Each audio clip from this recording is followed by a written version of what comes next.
We trained 86 people, made up of mainly women who are in the local assemblies.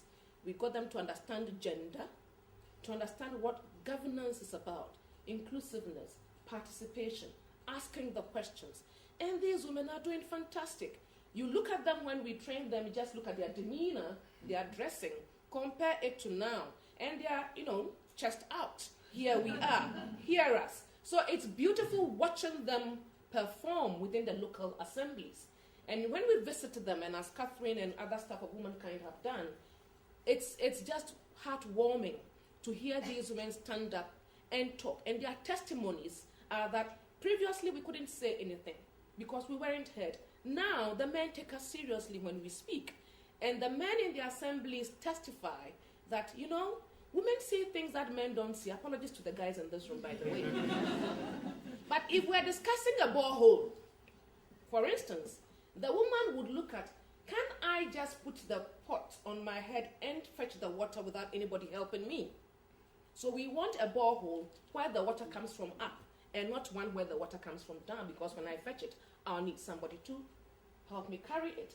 These are the nuances that women bring to discussions in the local assemblies, and that we find very interesting. We want to scale up activities by our coalitions of women in governance so they can get people to appreciate the need to go out there and exercise their votes.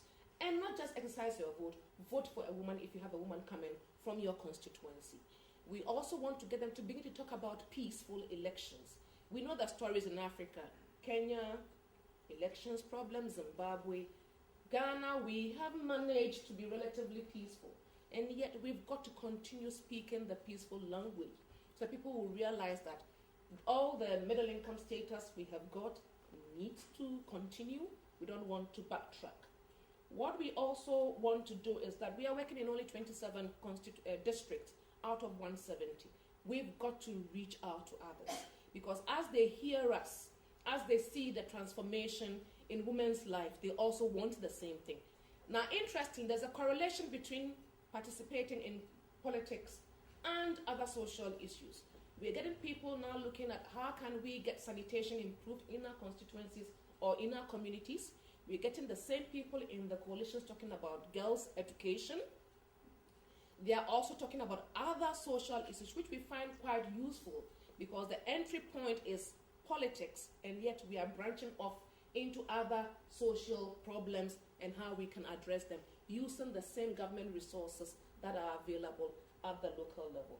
And lastly, we can connect this to poverty reduction, because the more women we get into the local assemblies, into other decision-making structures, into the legislature to talk the gender language, the more we can get policies that address the gender inequalities and discrimination that confront women, and then we can get women getting themselves out of poverty. Thank you very much.